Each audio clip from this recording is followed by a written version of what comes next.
kabayan, muli, nagbabalik ang inyong boses, ang inyong sandigan, ang tinig ng bayan. Isang mainit na usapin na naman ang gumigising sa diwa ng bawat Pilipino ngayon. Alam nyo, sa mundo ng politika, hindi na bago ang banggaan. Pero kapag ang isang batikang mambabatas na tulad ni Kong Rodante Marcoleta ang nagsalita at may direktang kinuwestiyon, lalo na ang sistema sa Senado, asahan nyo may malalim na pinanggagalingan ito. Kamakailan ay naging usap-usapan ang naging privilege speech ni Kong Marcoleta kung saan tila hindi niya pinalampas ang naging kapalpakan di umano ng Senate Blue Ribbon Committee. At sino ang tinatamaan? Walang iba kundi ang naging mukha rin ng maraming investigasyon na si dating Senator Ping Lacson. Bakit nga ba ito binanatan? Totoo nga bang may pagkukulang sa hustisya o ito ay bahagi lamang ng mas malawak na banggaan ng mga pananaw? Pag-usapan natin yan ng malaliman nang walang kinikilingan dito lang sa Tinig ng Bayan. Dito muna tayo sa naging pahayag ni Marcoleta. Alam nyo mga kabayan, ang Blue Ribbon Committee ay kilala bilang powerful committee. Sila ang may kapangyarihang mag-imbestiga ng mga katiwalian in aid of legislation. Pero ayon kay Marcoleta, ang kapangyarihang ito ay tila nagagamit minsan sa paraang hindi na patas. Sa kanyang talumpati, hinimay ni Marcoleta ang mga aspeto kung saan nagkaroon daw ng kapalpakan. Binigyang diin niya na ang isang investigasyon ay dapat based sa matibay na ebidensya at hindi sa hearsay o sabi-sabi lang. Ang punto rito ni Marcoleta, kapag ang isang tao ay isinalang sa Blue Ribbon, parang nahatulan na agad ito sa mata ng publiko kahit wala pang formal na kaso sa korte. Ito ang tinatawag nating trial by publicity. Tanong ng marami, bakit ngayon lang ito binubungkal? Ayon sa ating pagsusuri, hindi ito basta-basta pag-atake. Ito ay pagpapaalala sa ating sistema ng batas. Ang lehislatura ay tagagawa ng batas, hindi sila ang judge, hindi sila ang prosecutor. Pero sa mga nakaraang hearing, lalo na yung mga pinangunahan ni Lacson noon, tila naging malabo ang linyang ito. Ngayon, dako tayo kay dating Senator Ping Lacson. Alam nating lahat na si Lacson ay kilala sa kanyang pagiging matalas pagdating sa mga korupsyon. Marami siyang nailantad. Pero dito pumasok ang counter-argument ni Marcoleta. Sa tingin ni Marcoleta, may mga pagkakataon na ang mga investigasyong ito ay nauuwi sa wala o kaya naman ay nagagamit para sirain ang reputasyon ng mga kalaban sa politika ng walang sapat na due process. Sa privilege speech, tila pinalalabas na may mga pagkakamali sa naging konklusyon ng mga nakaraang committee reports. Halimbawa na lamang ang mga isyu ng procurement at iba pang kontrata ng gobyerno. Ang tanong ni Marcoleta, nasaan na ang mga kaso? Nasaan ang mga matitibay na pruweba? Kung ang layunin ay in aid of legislation, bakit tila naging in aid of election o in aid of persecution ang nangyayari? Mga kabayan, kailangang maging mapanuri tayo rito. Hindi natin sinasabing mali si Lacson o tama si Marcoleta ng buo. Ang pinapakita natin dito ay ang clash of principles. Si Lacson ay naniniwala sa paglalantad ng dumi ng gobyerno sa publiko, habang si Marcoleta naman ay naninindigan sa rule of law at tamang proseso sa loob ng plenaryo. Bilang inyong tinig ng bayan, tungkulin nating maghimay ng maayos para hindi tayo madala sa fake news. Ang mga sinasabi ni Marcoleta ay naka-record sa Journal of the House. Ibig sabihin, ito ay official business. Hindi ito chismis lang sa kanto. Gayon din naman ang mga naging aksyon ni Lacson noon ay dokumentado rin. Sa usapin ng libel, mahalagang malaman na ang mga mambabatas ay may tinatawag na parliamentary immunity habang sila ay nagtatalumpati sa loob ng Kongreso. Pero tayo, bilang mga tagapanood at commentator, kailangang maging maingat. Ang pagpuna sa trabaho ng isang opisyal ay karapatan natin, basta't hindi tayo lumalampas sa hangganan ng pag-iimbento ng kwento. Ang naging diskurso ni Marcoleta ay isang hamon sa Senado na ayusin ang kanilang rules of procedure.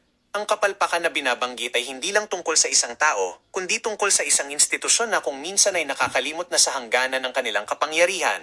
Kung iisipin natin, bakit nga ba mahalaga ang usaping ito sa ordinaryong Pilipino? Simple lang, ang bawat oras na ginugugol sa mga hearing na yan ay pera ng bayan.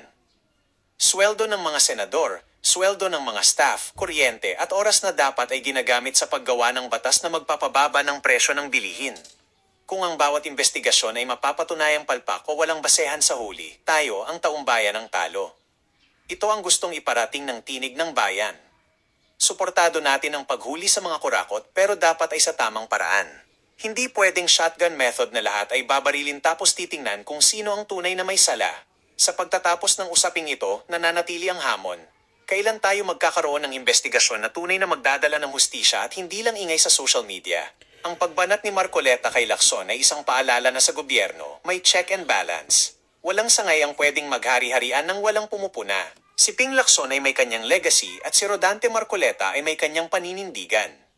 Ang mahalaga ay tayong mga Pilipino ay gising. Hindi tayo basta-basta naniniwala sa thumbnail lang o sa title lang. Binabasa natin ang nilalaman, inuunawa natin ang konteksto. Kayo, mga kabayan, ano ang inyong pananaw? Sang-ayon ba kayo kay Kong Marcoleta na may kapalpakan nga sa Blue Ribbon? O sa tingin nyo ay ginagawa lang ni dating Sen laksyon ng kanyang trabaho para sa bayan? I-comment nyo ang inyong mga saloobin sa ibaba. Siguraduhin lang natin na tayo ay maging magalang sa ating mga komento para mapanatili ang kalidad ng ating diskusyon dito sa Tinig ng Bayan. Maraming salamat sa inyong walang sawang pagtitiwala at panonood. Huwag kalimutang i-click ang like, mag-subscribe, at pindutin ang notification bell para laging updated sa mga pinakamaiinit na balita at pagsusuri. Hanggang sa muli, ito ang inyong boses, ang inyong sandigan, ito ang Tinig ng Bayan. Mahiya naman kayo. These are the very exact words uttered by the President 8 months ago. Yes, Mr. President, walong buwan na mula nang tumambad sa sambayanang Pilipino at sa buong mundo ang malawakang anomalya at korupsyon sa likod ng mga flood control projects. Pagkatapos ng 8 buwan, natukoy na ba kung sino ang mga walang hiya? Since the first Blue Ribbon hearing last August 19, 2025, the public has watched closely, anticipating the outcome of our inquiries and investigations. The demand for transparency and accountability did not subside. It has only grown louder. Despite the increasing public clamor for transparency and accountability, we are stuck in a maze of indecision and complacency, waiting for a report that has long been overdue. Mr. President, as early as December of last year, the minority submitted its observations, findings, and recommendations based on the initial 6 public hearings of the Blue Ribbon Committee and labeled it a minority report, for lack of a better term. Let me be clear, it was not intended to disrespect the committee nor the Senate as a body. Fully aware of the hearings on the flood control anomalies that had not concluded, and in the absence of a committee report, the public has long been waiting. The report was not filed with the Bills and Index, but coursed through the office of the Senate President, hoping for proper disposition. The minority report was initiated out of our solemn duty to the Filipino people who were eagerly awaiting and demanding for the Senate's decisive action on the nationwide flood control scandal.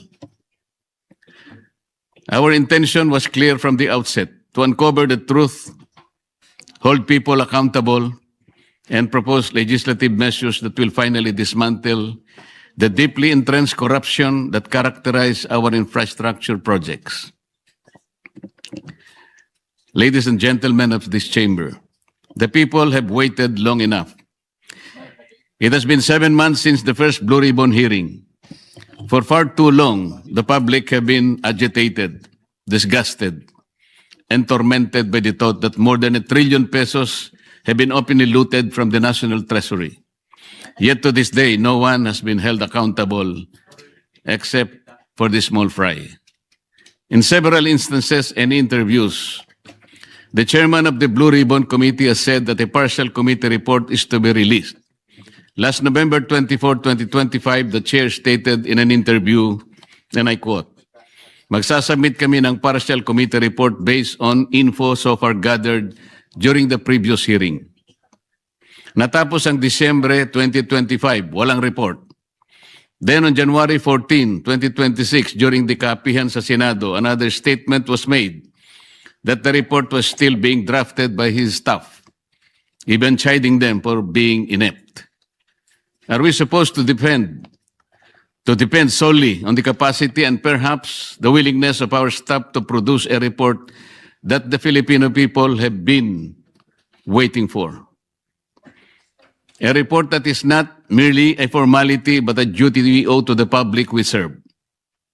It was out of exasperation that on January 20, 2026, we took it upon ourselves to formally release the minority report in a press conference to prevent the findings of our inquiry from being stalled while the public continues to wait for answers.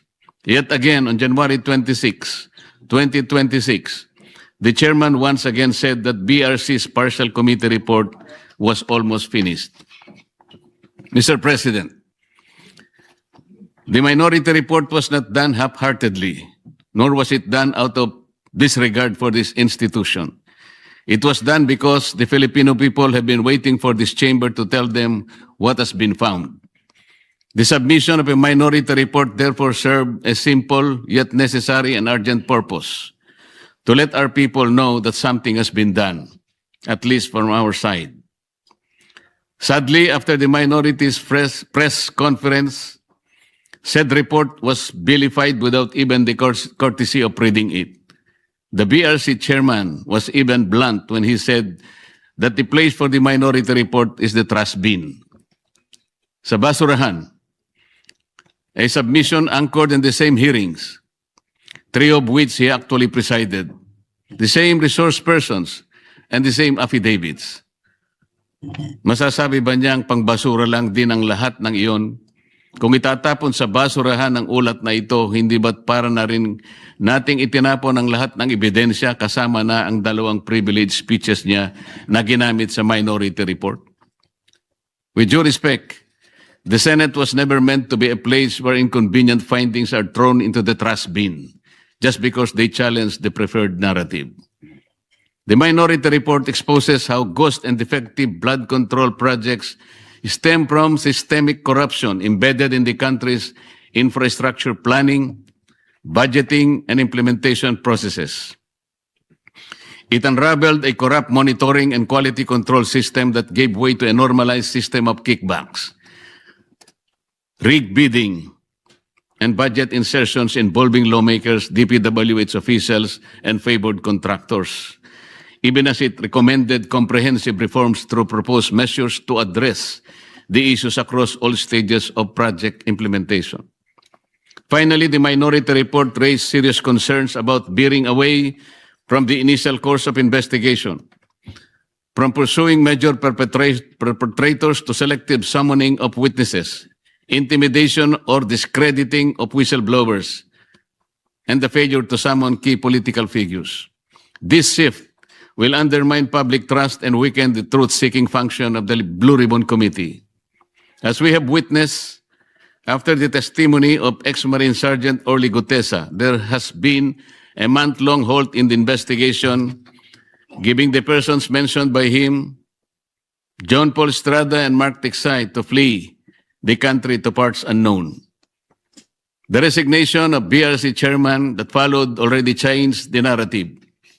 Gutesa, the only witness who connected the money trail from Saldico to Martin Romualdez, was painted to have faked his notarized sworn statement. Siya pa ang tinakot kasuhan ng falsification of public documents at perjury.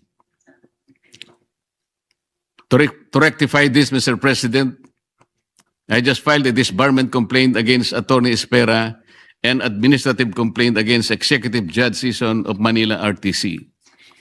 Meanwhile, on February 11, 2026, my office received what appears to be a draft report from the Blue Ribbon Committee, which can only assume to have originated either from the chairman's office or from the Blue Ribbon Committee which he chairs. What was transmitted to us, Mr. President, was a link to a PDF document bearing a watermark OS Marcoleta across each and every page. Yet the said partial report does not bear the signature of the chairman, a formality ordinarily expected of any report issued by a committee, particularly from the Blue Ribbon Committee. Given the circumstances, the status of the Blue Ribbon partial report is unclear, and it could easily be disowned or disavowed at a later time. In light of this, Mr. President, guidance is respectfully sought on how such a document should be properly regarded by this body. The same people were hell-bent on criticizing the manner by which the minority report was submitted. Yet they have no qualm circulating a supposed committee report in a manner that lacks even the most basic formalities expected of an official document of this institution. maybe because of the following observed weaknesses. In the BRC chairman's interview with Dos por Dos on DCRH as early as July 31, 2025, he alleged that there are at least 60 sitting congressmen who also acted as contractors of infrastructure projects in their own districts. In a press conference and in a press release dated August 10, 2025, posted on the Senate website, the BRC chairman disclosed that House members called him and that he had a list of 67 congressmen who were contractors. Yet he did not summon them to any BRC hearing. Why did he not name them, to be fair to the rest of the members of the House of Representatives? In the sworn statement of the Diskaya, 17 congressmen were also mentioned. Why were not they asked to appear before the committee? On the other hand, the statements of former Yusek Bernardo and his cohorts Alcantara and Hernandez, who named certain senators upon the intercession of the Department of Justice, were readily heralded as gospel truth. The chairman of the BRC has also named at least 11 contractors in his first and second privilege speeches, whom he crucified to be involved in the flood control mess. Bakit hindi na sila ipinatawag? Bakit iilan lang mula sa 11 kontratistang kanyang tinukoy ang aktual na humarap sa pagdinig? Bakit namimili? Ano ang ibig sabihin nito?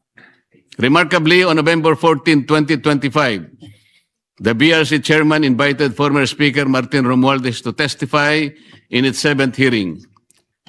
He did not appear.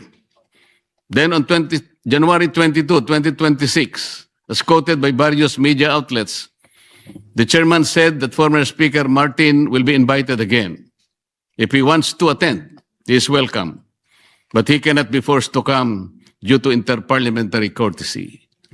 This doctrine can be challenged in the light of Section 27, Article 2 of the 1987 Constitution, which reads, "The state will maintain honesty and integrity in the public service and take positive and effective measures against graft and corruption."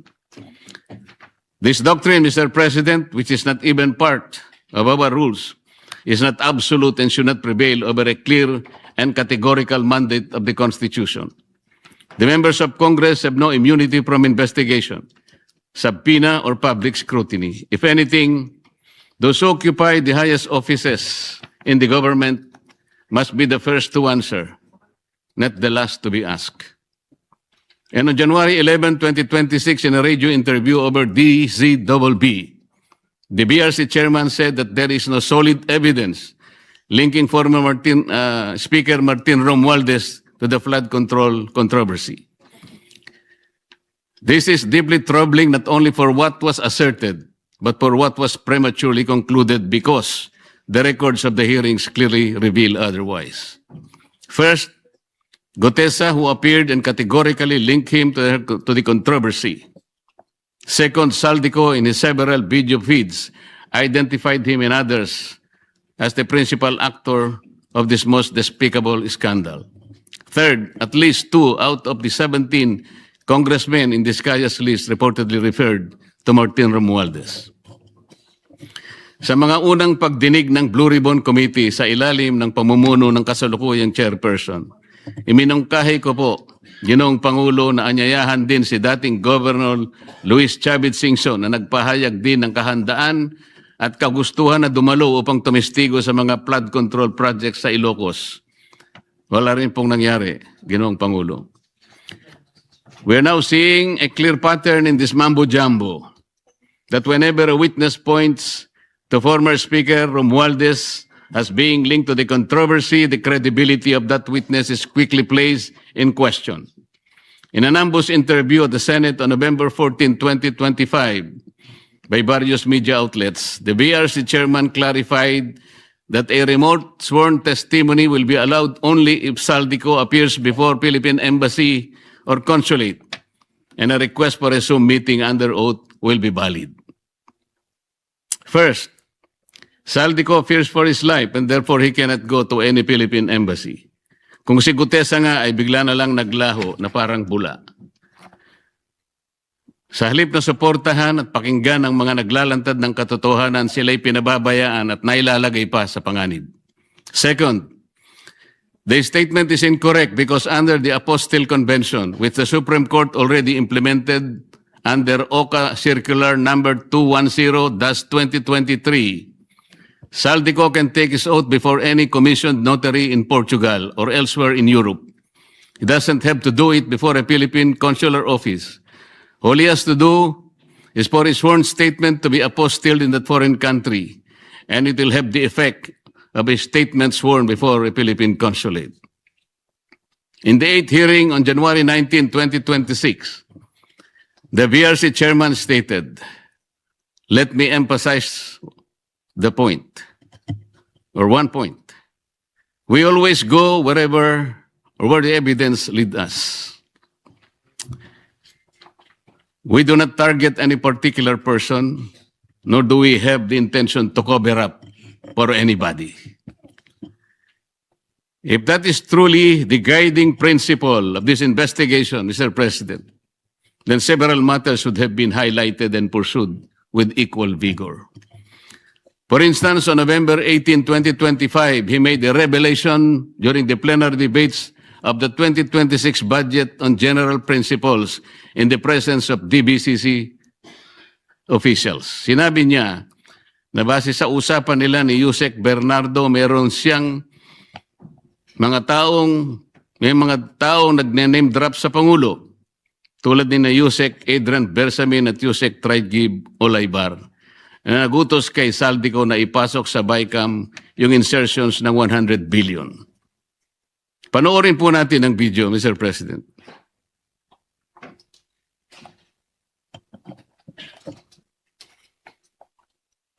Sabi niya, ang pagkaalam niya, kasama si Yusek Adrian Bersamin. 8 billion pesos, Mr. President, in at least 10 deliveries. The modus that yung arrangement nila is, may tigisa silang armor van.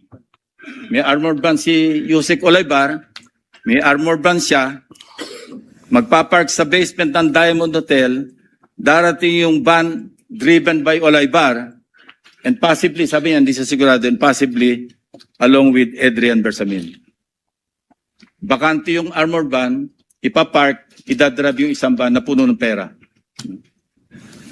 Ranging from 800 million hanggang 2 billion. Umabot ng 2 billion only because sometime in March, yung kanyang date na sinasabi from, I think, March hanggang April, yung delivery. Very good nga raw siya, sabi ni Yusek Olaybar, kasi nakakapag-deliver.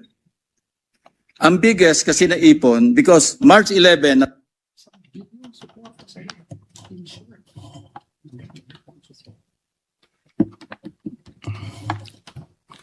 Ngunit kailanman ay hindi po naimbitahan si Yusek Adrian Bersamin upang harapin at linawin ang akusasyong ito na mismong chairman pa ang nagsiwalat sa plenaryo. Earlier, on November 14, 2025, in an ambush interview, he already disputed the statement of Saldico about the alleged 100 billion insertions allegedly made by the President in the BICAM. Ang malinaw rito, Mr. President, ay magkakaibang pahayag at pagkakaunawa sa parehong issue. Isang senyales ng kontradiksyon na posibleng pagmamanipula na dapat sana'y malinaw at tapat sa publiko. This becomes particularly concerning in light of the second supplemental affidavit of former DPWH Undersecretary Roberto Bernardo dated November 10, 2025, where he disclosed that he handled 5 billion worth of projects for former DPWH Secretary Manuel Bunoan each year from 2023, 24 to 25, with kickbacks of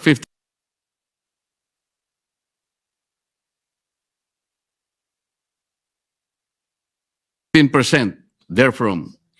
From this kickback, 75% will be shared by Bunoan and Cabral. The 25% goes to Bernardo. Pinayagan din ng chairman ng BRC ang pakikialam ng DOJ sa mga pagdinig, lalo na sa pagpili ng mga gagawing testigo sa ilalim ng Witness Protection Program.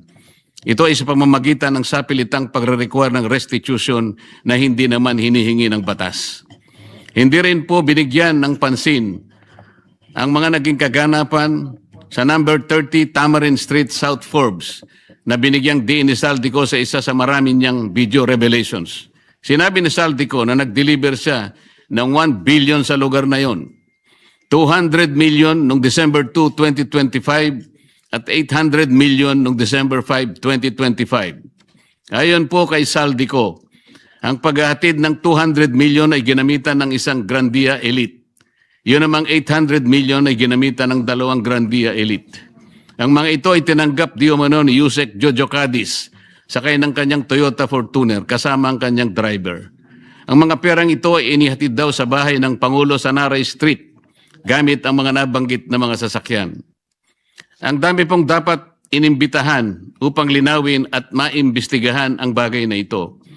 Sa Yusek Jojo Cadiz at ang kanyang driver, ang mga opisyalis ng korporasyon na may-ari raw ng bahay, si Nelson Go na dami raw ni Martin Romualdez sa nasabing korporasyon, ang security agency na bantay sa nasabing lugar upang makuha ang logbook ng pagpasok at paglabas ng mga sasakyan noong December 2 at December 5, 2025, o kaya ang CCTV footages para makilalang ganap ang mga sasakyan at drivers na may dala ng mga sasakyan at sa pagitan ng alas 9 hanggang alas 10 ng umaga. Sa halip, ang tinawag po ay dalawang babae na nagtakip pa ng mukha at hindi nagbigay ng sworn statement sa mga miyembro ng BRC. At nung tanungin ko sila, napansin naman po ninyo, Ginoong Pangulo, ang chairman pa ang sumasagot. Given the seriousness of these allegations, one cannot help but ask, why has Yusek Cadiz not yet been invited to testify before the BRC? The public deserves answers, but some key witnesses remain uninvited. In the same second supplemental affidavit of Bernardo, he further alleged that at least 5 cabinet secretaries and several undersecretaries had allocables recorded in what has come to be known as the Cabral files. On December 27, 2025, in a radio interview over DWIC, the BRC chairman echoed Bernardo's statement. At least 5 cabinet secretaries and some undersecretaries had allocables amounting to billions in the controversial 2025 budget. But the only names revealed were former DPWH Secretary Manuel Bonoan and former Executive Secretary Lucas Bersamin. Who are these other unnamed secretaries? And were they the same secretaries referred to by Bernardo in his second supplemental affidavit? We may never know because they were never invited in any of the proceedings, despite the chairman's apparent knowledge of who they were. So one cannot help but wonder if the chairman himself knew about their identities and their involvement in this whole mess. Why were they not summoned in the succeeding Senate investigations? Why were certain individuals being shielded from scrutiny? Is there someone up there who would have been implicated or whose name would have been inevitably exposed had they been made to appear before the Senate? Mr. President, the matter does not end here. On February 24, 2026, a press conference was held in which one Attorney Levy Baligod presented a joint affidavit from 18 former members of the Philippine Marine Corps, a former enlisted personnel of the Philippine Army, and a reservist of the Philippine Army. The affidavit alleges that they were involved in the delivery of maletas filled with cash to various recipients, purportedly under the orders of Saldico. Sila po ay nagpahayag ng kanilang mga nalalaman tungkol dito sa malupit na pandarambong sa Kaban ng Bayan. Nabanggit nilang muli ang 30 Tamarind Street sa South Forbes Park, gayon din ang 14 at 41 Naray Street. Nabanggit din ang opisina ni Saldico sa House of Representatives at bahay daw sa Aguado sa harap ng Malacanang. Kinumpirma rin nila na totoo ang mga inihayag ni Orly Gutesa sa nakalipas na pagdinig ng komite. Bukod pa rito, isa sa mga nagsalitang ex-Marines ay tumestigong isinama siya ni Saldico nang magatid daw ng 5 malalaking maleta sa bahay ng Pangulo sa Ilocos Norte. Ayon sa kanyang pahayag, si Congressman Sandro Marcos pa umano ang tumanggap ng pera at ilang oras lamang ang lumipas ay dumating rin daw ang Pangulo at ang unang ginang. Pero ano po ang ginawa ng chairman ng BRC? Sa halip na iharap sa taong bayan at diretsahang tanungin sa kanilang mga pahayag, kahagad na pinag-alinlanganan ang kanilang kredibilidad. Bago pa man masuri ang kanilang salaysay sa harap ng Senado, tila nabuo na ang isang konklusyon sa mismong chairman na dapat sana ay siyang magsiyasat nito. Ipinagkibit-balikat na lamang ang kanilang mga salaysay nang hindi man lang binigyan ng oportunidad na sumagot sa mga konklusyon at teorya. Kung ang kanilang mga pahayag ay hindi kapani-paniwala, lalong nararapat na sila'y paharapin sa isang formal at pagdinig upang doon mismo masubok ang kanilang inihayag. Ang chairman po ba ng BRC ang dapat magpasya kung sino ang dapat ipatawag sa pagdinig kung 20 ang bilang ng miyembro ng Blue Ribbon Committee? Nakonsulta po bang isa-isa ang mga miyembro ng BRC? Kinausap po ba, halimbawa, si Senador Bam, si Senador Kiko, si Senadora Risa, Senador Gatchalian? Nagkaroon po ba ng caucus? Nagkaroon po ba ng hearing man lang? Para pagpasyan po ang napakalaking bagay nito, Mr. President. Mr. President, sila ay matapang na nagsalita at handang tumestigo ayon sa kanilang nakita. Saksi sila sa kung saan at kanino dinala ang limpak-limpak na perang nakapaloob sa mga maleta, mga kahon at iba pang mga sisidlan na kanilang ginamit. Ano bang patunay pa ang dapat nilang ilabas para lamang sila'y inyong umpisahang pakinggan? O baka gusto nilang ang maliit pa ang magsalita. Hindi raw kapani-paniwala. Sila nga ang inutusang magdala ng pera, Ginoong Pangulo. Kaya ang tanong, ano bang kinakakatakutan ng chairman? Ano na po ba ang nangyari sa pagsunod sa ebidensya? O piling ebidensya lamang ba ang susuriin at ipipikit na lamang ang mata sa iba? Ngayon sa Romans 1:18, nahayag mula sa langit ang puot ng Diyos laban sa lahat ng kalapastanganan at kasamaan ng mga taong dahil sa kanilang kasamaan ay hinahadlangan ng katotohanan. Hanggang kailan po itong tahasang pagharang sa katotohanan, Ginoong Pangulo? Ano na po ba ang nangyari sa makulay na kasaysayan ng Blue Ribbon Committee na sa mahabang panahon ay tiningala at nagsilbing isang bantayog sa pagtukoy at pagtutok sa mga katiwalian at pagdarambong na nagaganap sa ating burokrasya? Hanggang kailan po tayo maghahalokip-kip ng mga kamay sa harap ng malawakan at karumal-dumal na paglima sa ating kabangbayan? Hanggang kailan po maghihintay sa wala ang taong bayan na mistulang ninakawan sa tanghaling tapat? Hanggang kailan ang mistulang pagbubulag-bulagan, Ginoong Pangulo? Hanggang kailan po magtitiwala sa atin ang taong bayan na nandito tayo para proteksyonan ang kanilang kapakanan? Hanggang kailan po nandito sila mapapaniwala na makakagawa pa tayo ng mabuti para sa kanila?